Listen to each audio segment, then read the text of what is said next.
On February 15, 1980, Scott attended a session where Malcolm and Angus Young were working on the beginnings of two songs that would later be recorded on the Back in Black album, Have a Drink on Me, and Let Me Put My Love Into You, with Scott accompanying on drums rather than singing or writing lyrics. On February 19, 1980, Scott, 33, passed out after a night of heavy drinking in a London club called The Music Machine, currently known as the Coco. He was left to sleep in a Renault 5 owned by an acquaintance named Alistair Kinnear, at 67 Overhill Road in East Dulwich, South London. The following afternoon, Kinnear found Scott lifeless, and alerted the authorities. Scott was rushed to King's College Hospital in Camberwell, where he was pronounced dead on arrival.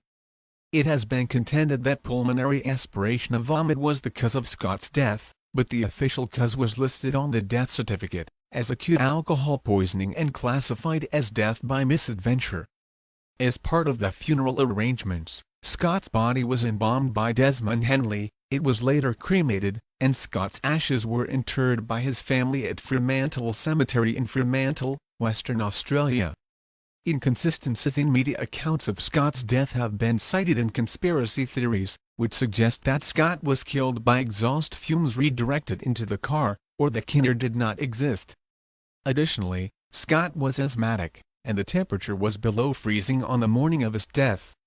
Shortly after Scott's death, the remaining members of AC/DC briefly considered quitting. However, it was eventually decided that Scott would have wanted them to continue, and after the encouragement of Bones' family that they continue, the band hired Brian Johnson as the new vocalist. His gravesite has become a cultural landmark. More than 28 years after Scott's death, the National Trust of Australia decreed his grave important enough to be included on the list of classified heritage places. It is reportedly the most visited grave in Australia.